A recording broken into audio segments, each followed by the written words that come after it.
자, 우리가 붙잡을 언약의 말씀의 제목은 신앙과 인생, 과정을 밟아가라 라는 제목입니다.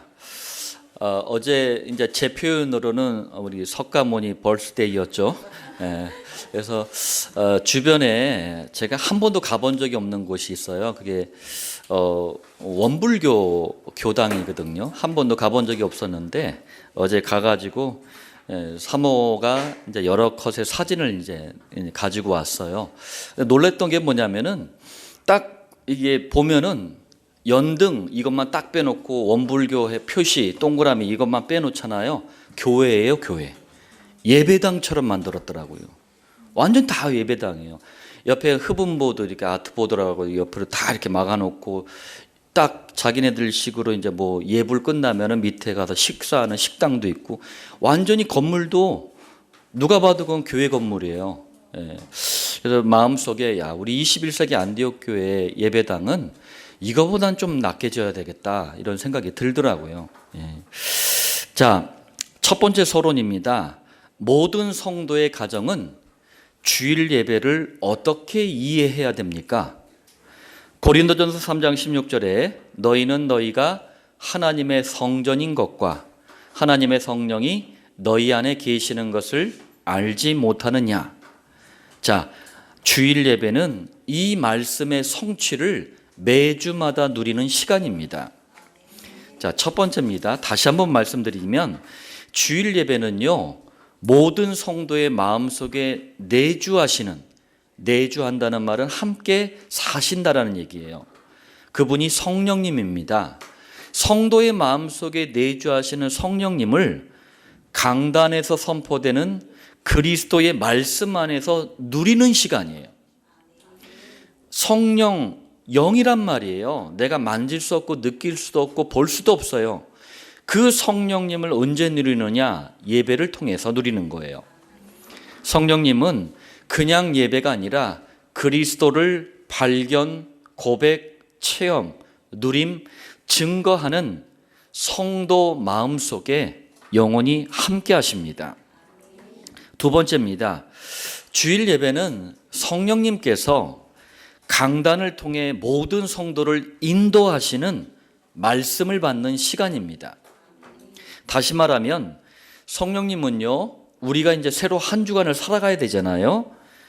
새로운 한 주를 살아가야 될 모든 성도들에게 강단 말씀을 통해서 한 주간의 해답을 미리 주시는 거예요. 한 주간의 응답을 강단을 통해 미리 담아두시는 거예요. 그리고 하나님의 세밀한 음성, 이걸 메시지라고 합니다. 이 메시지를 주시면서 인도하시는 거예요. 우리 주일을 첫날이라고 합니다. 불신자들은 월요일을 첫날이라 그래요. 주일이 왜 첫날입니까? 말씀부터 받고 시작하는 거예요. 말씀이라는 해답, 응답, 메시지를 먼저 받고 6일을 살아가는 거예요. 그러니까 이걸 제대로 이해하면은 한 주간의 인생이 굉장히 쉬워지는 겁니다. 편해지는 거예요. 왜? 해답을, 응답을, 메시지를 이미 받고 시작을 하는 거잖아요. 자, 세 번째입니다. 주일 예배는 그리스도를 중심으로 그리스도를 위해서만 일하시는 분이 성령님이에요. 이 성령님의 역사라는 게 일하신다는 뜻이에요. 그리고 충만을 누리는 시간이 주일 예배입니다. 자, 여러분, 성령님은 언제 일하시죠? 이 부분, 이 질문에 대해서 한국 교회가, 미국 교회가 굉장히 오해를 해버린 거예요. 그러다 보니까 신비주의로 접근을 해버린 거예요. 지금 한국과 전 세계 교회의 문제가 이 신비주의거든요. 굉장한 문제를 낳아버렸어요. 성령님의 역사 충만을 누릴 수 있는 근거는 오직 하나입니다. 그게 바로 그리스도예요. 자, 요한복음 15장 26절에 내가 아버지께로부터 너희에게 보낼 보혜사, 곧 아버지께로부터 나오시는 진리의 성령이 오실 때에 그가 나를 증언하실 것이요. 자, 여러분들 이게 무슨 말씀이에요? 예수님께서 성령님에 대해서 설명하시면서 성령님이 역사 충만하시는 근거는 그리스도밖에 없다라고 말씀하셨어요. 기도원 가서 부흥회 가서 떼굴떼굴 구를 때 성령님의 역사 충만을 받는 게 아니라는 얘기예요. 그리스도만 선포되는 주일 예배를 통해서 성령님의 인도, 역사, 충만을 자연스럽게 누리는 거예요. 두 번째 서론입니다. 교회 다니는 많은 교인들이 조급함 때문에 또 세상 살면서 이미 가져버린 이 체질 때문에 그리고 당장의 필요들이 있잖아요. 뭐가 필요하다, 뭐가 필요하다 많잖아요. 이것 때문에 자꾸 과정의 축복을 무시해요. 과정은 축복인데 이걸 갖다 건너뛰어 버리려고 그래요. 특히 아까 얘기한 신비주의 문화는 과정의 축복을 자꾸 건너뛰려고 하는 거예요. 뭐 하나님의 역사가 도깨비 방망입니까? 옛날 이솝우화에 나오는 그런 거예요? 아니란 말이에요. 이러다 보니까 진짜 하나님의 응답과 역사를 놓쳐버리는 거예요. 자, 이게 무슨 말이냐면 첫 번째입니다. 모든 사람의 인생길에는요, 과정이 있어요. 한번 들어보세요. 우리는 천재가 아니잖아요. 물론 천재가 있을 수도 있지만 보통 사람들은 천재가 아니잖아요. 학생들은 초등학교, 중학교, 고등학교, 대학교 이런 과정을 밟아야 되는 거예요. 그런데 이걸 갖다가 그냥 막 급하다고 건너뛰려고 그러는 거야.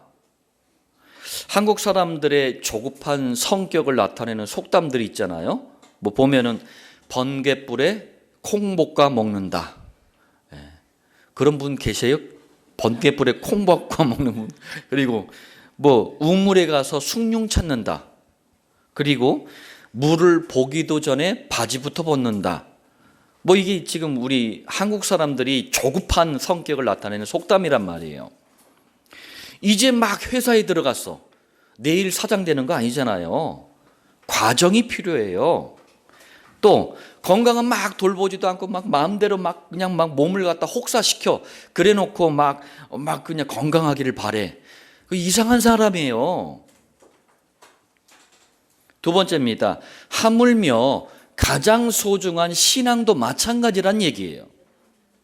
성도에게는요, 반드시 예수가 그리스도라는 복음을 발견이 되니까 고백이 되는 거예요. 고백이 됐다는 말은 체험이 됐다는 얘기예요. 그때 누림이 되는 거예요.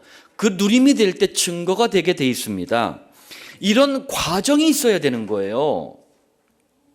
예전에 1만 시간의 법칙이란 책이 있었어요. 복음 가진 우리도 참고할 만한 내용들이 있더라고요.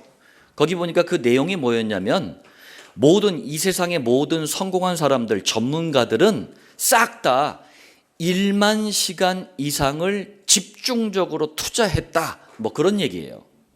무슨 말이에요? 과정의 중요성을 설명하는 거예요. 그냥 성공하는 게 아니고 그냥 전문인이 나오는 게 아니고 뭔가의 과정을 밟았다는 얘기예요. 우리도 복음을 계속 들으면서 자꾸 그래서 얘기하는 거예요. 각인, 뿌리, 체질 이거 돼야 된다. 이게 뭐예요? 과정을 얘기하는 거예요. 한 번에 안 되잖아요.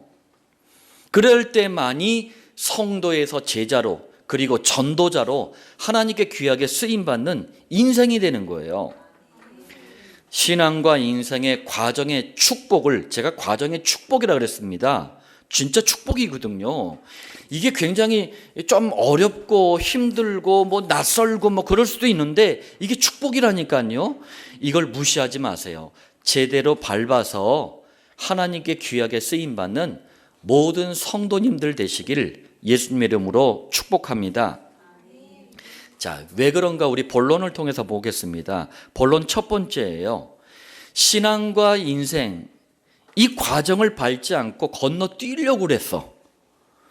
그런데 그 다음에 잘 되면 좋은데 굉장한 어려움이 오고 완전히 실패한 사람들이 있어요. 첫 번째입니다. 창세기 25장 23절 오늘 본문이죠. 두 국민이 네 태중에 있구나. 두 민족이 네 복중에서부터 나누이리라. 이 족속이 저 족속보다 강하겠고 큰 자가 어린 자를 섬기리라. 무슨 말씀이죠? 이삭의 아들 야곱은요, 출생하기 전부터 이미예요. 쌍둥이 형 에서보다 복음과 전도를 위해서 더 크게 쓰임 받을 거야 라는 언약, 약속을 받았어요. 그럼 나머지는 뭡니까? 태어나서 성장해서 쓰임 받을 때까지 과정을 잘 밟아가면 되는 거예요. 구원받은 여러분도 야곱처럼 똑같은 약속을 주시고 하나님께서 여러분들을 자녀로 부르셨다는 사실을 믿으시길 바랍니다. 그럼 우리에게도 남은 건 뭐예요? 과정만 남은 거예요. 그런데 창세기 27장에 아버지 이삭, 형 에서를 속여 먹어. 거짓말로 속여. 그리고 이삭으로부터 장자의 축복을 가로채는 사건을 벌여버려요. 굳이 이렇게 하지 않아도 된다니까요. 과정의 축복을 밟으면 되는데 이걸 건너뛰려고 하는 거예요, 이게. 조급하니까, 체질 때문에, 필요 때문에 자꾸 과정을 건너뛰는 거예요. 이 사건 때문에 야곱을 죽이려는 형 에서를 피해서 진짜 야곱이요, 그냥 발이 안 보일 정도로 토꼈어요. 그리고 외삼촌 라반의 집에서 자그마치 20년 동안을 온갖 어려움을 만나게 됩니다. 과정을 밟지 않고 인본주의 쓰다가 당하지 않아야 될 어려움을 계속 당한 거예요. 물론 나중에 야곱은요, 이스라엘이라는 영광된 이름도 받고 크게 쓰임받았지만 인생의 전반부가 완전히 어려움 투성이었어요. 왜? 과정을 밟지 않아서 그래요. 두 번째입니다. 430년 동안 애굽에서 노예살이를 했어요. 누가? 이스라엘 민족이. 그런데 원죄사단 지옥을 깨트리는 십자가의 희생, 피의 비밀을 상징하는 게 유월절 어린 양의 피란 말이에요. 이 피를 바르고 애굽에서 빠져나왔어요. 그런데 하나님께서 장차 그리스도가 오실 가나안 땅, 지금의 이스라엘 땅으로 일주일이면 가요. 보통 이렇게 건강한 성인들, 우리 아이들도 일주일이면 걸어갈 수 있는 이곳을 곧바로 데려가지 않고 40년 동안 뺑뺑이를 돌려요. 사우디아라비아 서북부 지역의 사막 여기를 갖다가 40년 동안 빙글빙글 돌게 만들어요. 왜 그랬을까요? 일주일이면 갈 걸 40년을 돌려요. 애굽에서 430년 동안 가져버린 게 있어요. 뭐냐? 광야 체질. 광야 체질이 뭐예요? 방황하는 거예요, 자꾸. 좀 이렇게 그리스도의 복음을 타고 잘 나가면 되는데 껄핏하면 추락했다가 올라갔다 이렇게 방황을 해. 광야 체질이에요, 그게. 또 노예 근성. 노예는 뭐예요? 시키는 말만 하잖아요. 따르잖아요. 주인이 시키는 것만 하잖아요. 내가 뭘 자율적으로 못해. 원망, 불평, 짜증. 공통적인 게 뭐예요? 이 단어가 빠지려나요? 으이그. 또 거역하는 이 습관은요, 말씀을 자꾸 거부하는 거예요. 아멘 하지만 내 중심에는 아멘이 안 되는 거예요. 우상숭배 체질. 하나님 말고 자꾸 다른 걸 붙잡는 거야. 이런 걸 전부 버리고 복음의 능력만을 바라봐라. 이 신앙의 과정으로 40년 광야 생활을 허락하신 거예요. 그럼 이거는 뭐예요? 축복이에요. 밟아가야 되는 거예요. 그래서 사도행전 7장 38절에 이 광야 생활을 뭐라고 표현했어요? 광야 교회라고 표현한 거예요. 여러분들, 우리 인생길에 구원받았으면 됐지 왜 교회를 허락하신 겁니까? 교회를 통해서 똑같이 광야교회처럼 그 과정을 밟아가라는 거예요. 그런데 어떻게 밟아갈지는 모르니까 매주 강단을 통해서 인도하시는 거예요.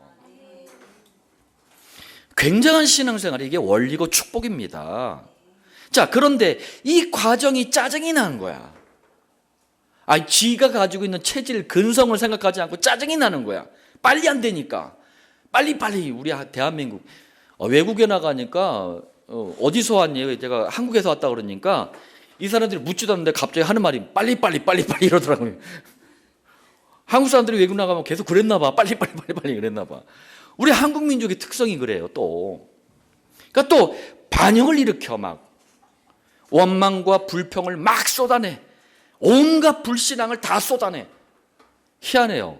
복음은요, 깨닫고 체질이 되고 뿌리 내리는데 한참 걸려. 그런데 이게 불신앙의 말들은요, 쉽게 전달이 돼. 자, 결국 40년 동안 애굽에서 나온 1세대 있잖아요. 1세대들은 싹 다 죽었어요. 하나님이 40년 동안 야금야금 1세대들만 싹 다 죽였어. 왜? 갱신이 안 돼. 과정 밟아가는 걸 너무 싫어해. 그러니까 1세대 중에서는 여호수아, 갈렙, 그리고 2세대들, 광야에서 태어난 2세대들, 이 2세대들을 데리고 가나안 땅으로 들어가십니다. 과정의 축복을 밟지 않으면 광야 생활이라는 서른에만 묶이는 거예요. 가나안 땅이라는 본론은 맛도 못 보고 끝나는 거예요. 얼마나 억울해요. 자, 세 번째입니다. 마가복음 3장 16절로 19절. 자, 12를 세우셨으니 예수님이 제자, 사도 12명을 세우신 거예요. 그러면서 명단을 쭉 말씀하십니다. 마지막에 가룟 유다니 이는 예수를 판 자더라. 가룟 유다도 영광스럽게 제자로 처음에는 부름을 받은 거예요. 사도로 부름을 받았다니까. 이 가룟 유다가 예수님의 직속 제자잖아요. 그래서 막 그냥 그 영광스럽게 제자기 때문에 완장을 찼어요. 이게 제자 해가지고 완장 차고 막 호루라기 불고 막 다녔어요. 막 호루라기 사람들 막 이러고 다녔어요. 왜? 예수님이 가는 곳마다 오병이어 막 기적을 일으키지. 그리고 막 그냥 희한한 일들을 막 보이지. 구름대같이 사람들이 막 무리들이 막 몰려다니니까 교통 정리하는 것도 이거 재밌거든. 막 저 사도네 하면서 막 이렇게 완장에 딱 써놨으니까 막 재밌잖아요. 그리고 더 중요한 건 뭐냐? 헌금위원이야. 헌금을 관리했어요. 가룟 유다가. 자, 무슨 말이냐면 떡에만 관심이 있었다는 얘기예요. 오늘날 대한민국의 교회에 똑같이 지금 이 시간 예배 드리는데 교인들 보면은요, 떡에만 관심이 있어요. 자, 떡에만 푹 빠져 있다 보니까 예수님께서 원죄, 사단, 지옥을 해결하는 이 본질적인 저주를 해결하는 그리스도를 위해서 오셨다. 그리스도라는 일을 위해서 오셨다는 것을 까맣게 잊어버린 거예요. 예수님의 모든 사역이 십자가를 위한 과정이라는 사실을 몰랐던 거예요. 요한복음 12장 1절로 6절에 사건 하나가 또 벌어집니다. 나사로, 이 죽은 나사로, 죽었다가 살아난 나사로의 동생 마리아가 예수님이 딱 가정을 방문하니까 값비싼 향유, 이게 그 오늘날로 얘기하자면 이 향수 같은 거예요. 근데 이게 얼마나 비싼 거냐면은 평생 좀 모은 돈을 줘야지만 살 수 있는 비싼 향유란 말이에요. 이걸 갖다가 예수님의 발에다 붓고 자기 머리털로 이렇게 발을 씻겨줬어요. 이게 뭐냐면은 예수님은 대접받으려고 오신 게 아니라 장차 원죄 사단 지옥 문제를 대신 다 짊어지고 죽을 거야 라는 걸 상징하는, 기념하는 행위예요. 왜? 사막에서는요, 이 사람이 죽으면 쉽게 부패가 되기 때문에 향유로 깨끗하게 이렇게 닦아요. 그런 예수님은 우리 대신 죽으려고 오신 거야. 이걸 값비싼 향유 가지고 기념하는 행위를 한 거예요. 예수님이 그리스도라는 걸 기념하는 거예요. 그런데 이걸 딱 보고 가룟 유다께서 어떻게 하셨느냐? 열이 팍 받아버린 거예요. 아니 이걸 팔아가지고 가난한 사람들에게 나눠주면 얼마나 많은 사람들을 구제할 수 있는데 저 쓸데없는 짓을 한다고 열이 팍 받아버린 거예요. 표면적인 건 그런 건데 속마음 뭐였느냐? 저 돈 나 헌금위원인데, 내가 챙겨 먹어야 되는데. 결국 예수님이 그리스도의 일을 하시기 위해서 공적인 생애, 이걸 공생이라 그래요. 공적인 생애의 이 과정을 몰랐던 가룟 유다는 그 그리스도를 십자가에 못 박도록 팔아버린 장본인의 자리에 서게 됩니다. 그리고 마태복음 27장 3절로 5절에 보면 스스로 목을 매는 자살로 인생을 마감을 해요. 과정의 축복을 밟지 않거나 놓치면 굉장한 손해, 엄청난 실패가 찾아옵니다. 본론 두 번째입니다. 이번에 반대로 신앙과 인생의 과정의 축복을 제대로 깨닫고 누리고 밟아간 사람들이 있어요. 첫 번째입니다. 창세기 39장 1절이에요. 요셉이 이끌려 애굽에 내려가매 바로의 신하 친위대장 애굽 사람 보디발이 어떻게 했대요? 요셉을 산이라. 요셉은 17살, 17세의 나이에 배다른 형들의 시기 질투 때문에 애굽의 노예로 팔려갑니다. 17살 때, 17살이 지금 누가 있을까? 이때 노예로 팔려갔어요. 노예로 팔려가가지고 그냥 또 잘 뭐 어떻게 하고 있는데 억울한 누명을 쓰고 이번엔 또 감옥에까지 가네. 그런데 이것은 전부 과정이었어요.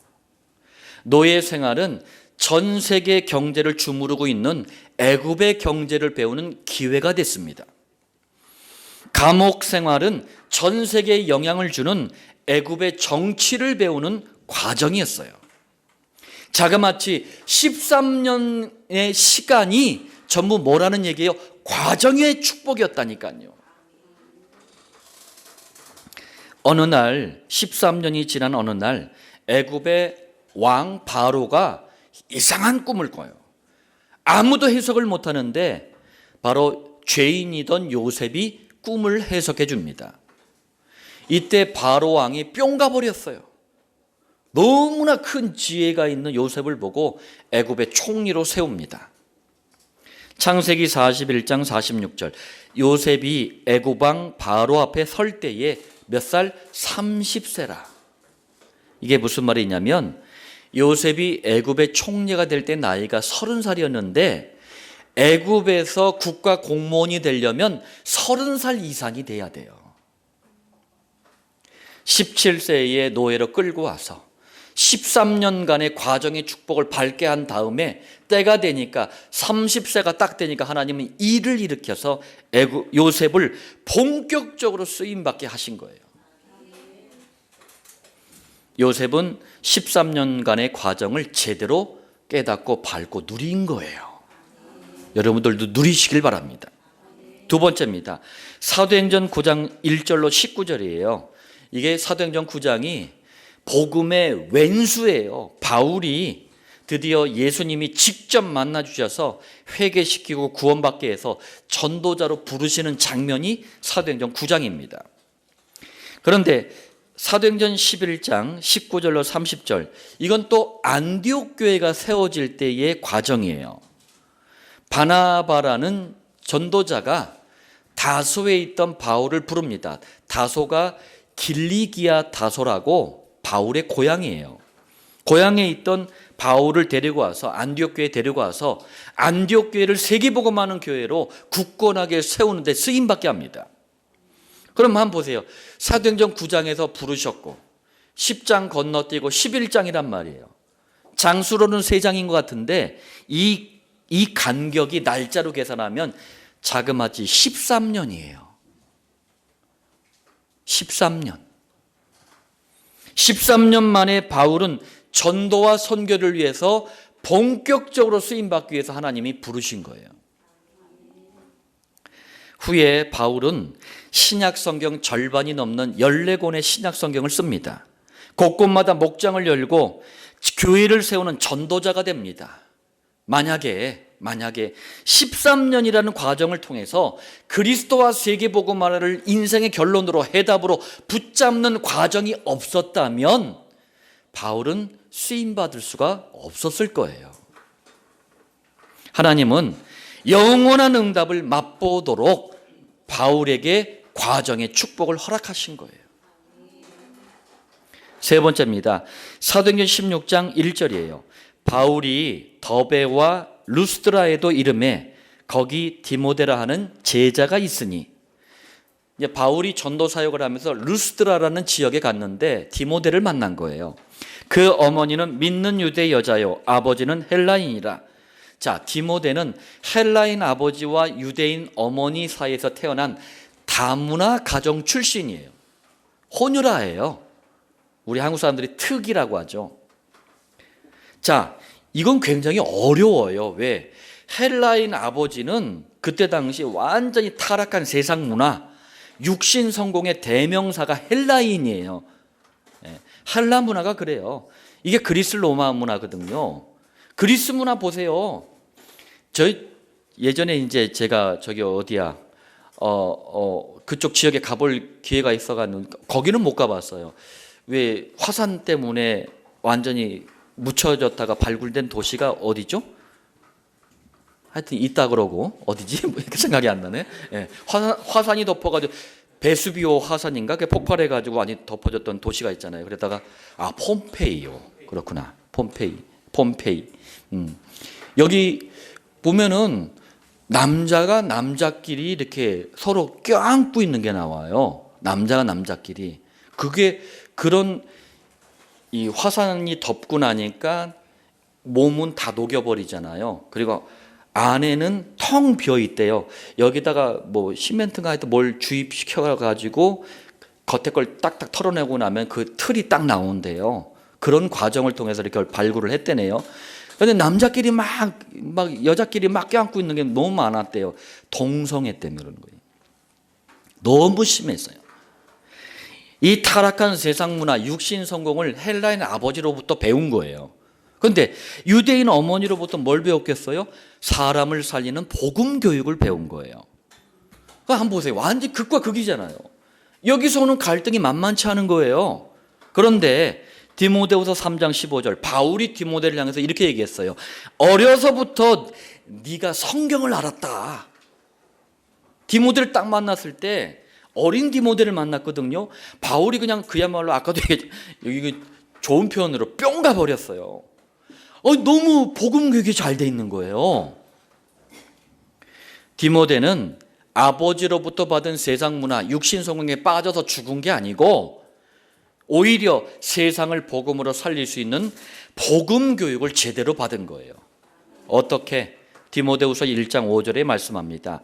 이 믿음은 네 외조모 로이스와 네 어머니 유니게 속에 있더니 네 속에도 있는 줄을 확신하노라.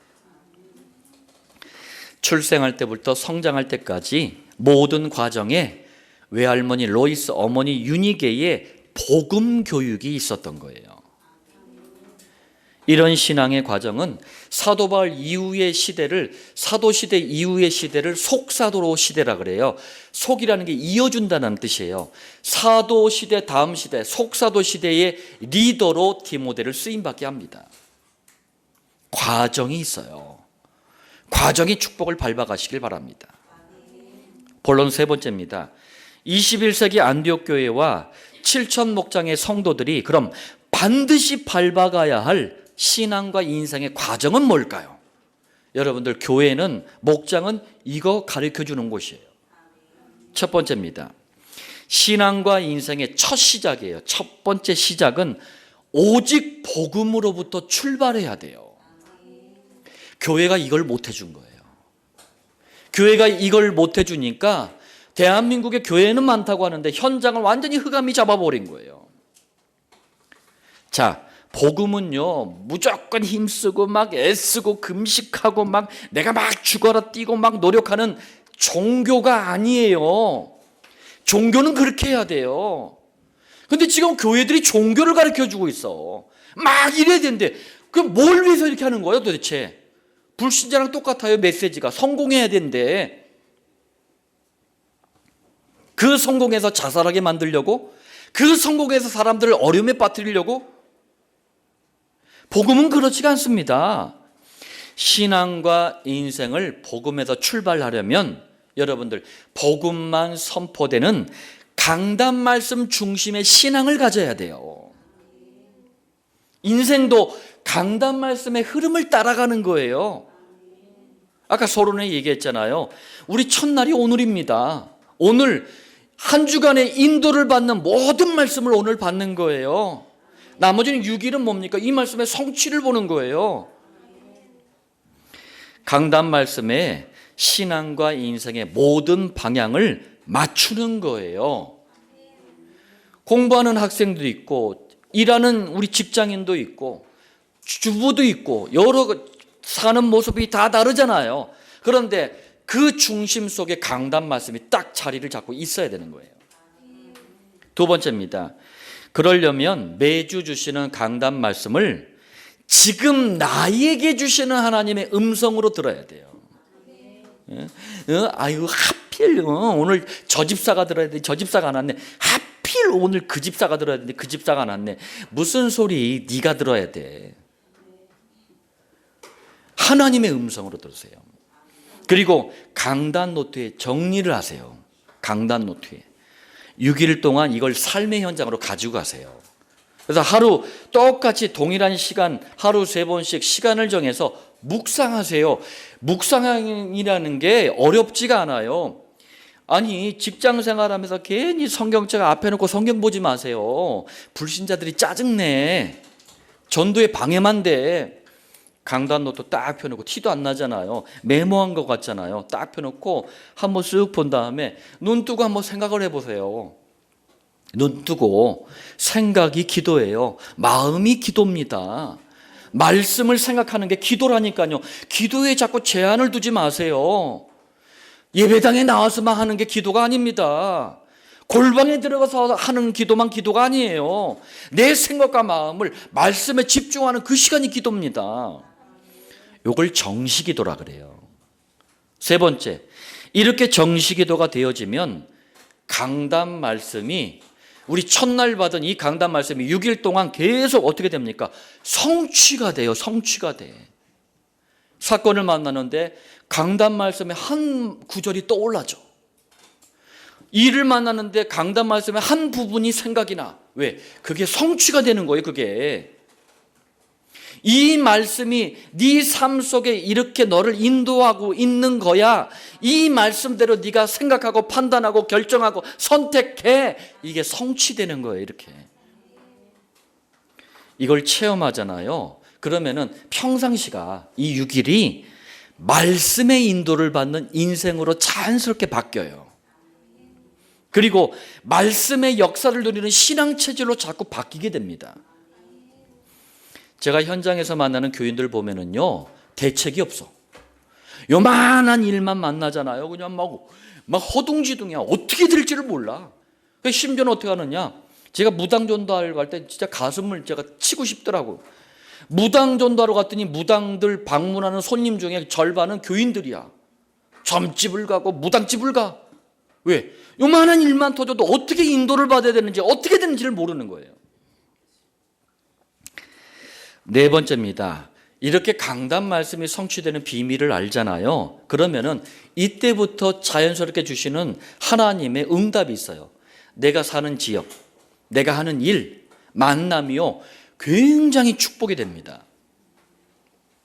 강단 말씀이 내게로 이게 성취되는 이 응답을 받았기 때문에 너무 기쁘잖아요. 증인이 돼서 이 사실을 말하게 돼요. 이걸 전도라 그래요. 우리 경험해 보셨잖아요. 전에는 교인들 중에 완전 심각한 사람들인데 우리는 그걸 믿음 좋다고 생각을 했어. 막 기도했다 막 3-4시간씩 막 니칼레칼 시칼 버칼 해버려. 막 그리고 막 집에도 안 가고 교회만 있어. 막 이러면 우리 믿음 좋다고 그랬어. 이 사람들이 죄다 이상한 사람들이에요. 세상에 나가서 현장을 정복하고 살려야지 왜 그러고 있어? 그러니까 그걸 믿음 좋다고 생각했어요. 그런데 복음을 딱 듣고 복음의 말씀이 성취가 되는 정상적인 응답을 딱 체험하고 나서 보니까 할 말이 생겨. 그리고 이 사람의 신앙 상태가 얼마나 지금 비성경적인지도 깨닫게 돼요. 그걸 말하게 돼. 그냥 개 중에는 그런 사람들이 있어요. 속으로 놀래. 속으로 놀라면서 저게 비밀이 뭐지? 도대체 왜 저렇게 되는 거지? 그러면서 그래. 그래? 하면서 일부러 더 질문을 해. 그게 뭐냐면은 더 듣고 싶다는 거거든. 그럼 5번째로 나가면 되는 거예요. 이걸 더 듣고 싶어 하는 사람을 붙잡고 목장을 여는 거예요. 개인 양육으로부터 시작하는 목장을 시작을 하는 거예요. 자, 정리하겠습니다. 이렇게 5가지가 되어지는 사람을 전도자라고 합니다. 그러니까 저는 목사라는 호칭보다 전도자라는 호칭이 저는 더 마음에 좋아요. 영광된 이름이에요. 전도자, 이것은 신앙과 인생의 과정을 주시고 여러분에게 밟아가길 원하시는 하나님의 목표예요. 복음을 듣는 모든 성도는 과정을 차근차근 밟아나가서 전도자로 귀하게 쓰임받는 아름다운 인생 되시길 바랍니다. 자, 결론 말씀입니다. 하나님은 신앙과 인생, 이 과정을 밟아가는 것을요, 아주 중요하게 보셔요. 아주 중요하게 보신다니까. 아니, 야곱 같은 그런 체질, 그런 뿌리 잘못 각인된 걸 가지고 어떻게 쓸 수가 있어요? 그러니까 과정을 허락하시는 거예요. 아니, 바울과 같이 복음의 왼수가 어떻게 갑자기 쓰임받을 수가 있어? 과정을 허락하시는 거예요. 중요하게 보신다니까요. 과정 동안 하나님이 떠나가시고 안 계시는 게 아니에요. 마음속에서 인도하신다니까요. 하나님은 여러분들을 오랫동안 귀하게 쓰임받게 하려고 우리에게 필요하시니까 과정을 허락하시는 거예요. 그렇다면 감사하게 과정을 밟아가시길 바랍니다. 목장에 새롭게 초대된 어떤 분이 저한테 질문하더라고요. 목사님, 요즘에 보면은 교회들이 다 이런 교회가 없는 것 같은데 왜 이렇게 지역에 이렇게 현장에 직접 목장 모임을 갖는 겁니까? 질문을 하더라고요. 그래서 제가 간단하게 얘기했어요. 가장 원색적인 복음을 전하는 게 첫 번째다. 두 번째는 뭐냐? 하나님이 우리 인생을 향해서 목표하시는 게 있다. 그게 전도자다. 전도자 되기 위한 과정을 밟아가게 해주는 게 목장이다. 우리 신앙과 인생에 너무 중요한 오늘 제목을 저와 여러분들이 나눴습니다. 언약으로, 약속으로 붙잡고 이 말씀의 성취를 우리 믿음의 선배들처럼 누리는 복된 한 주가 되시길 살아계신 주 예수님의 이름으로 축복합니다.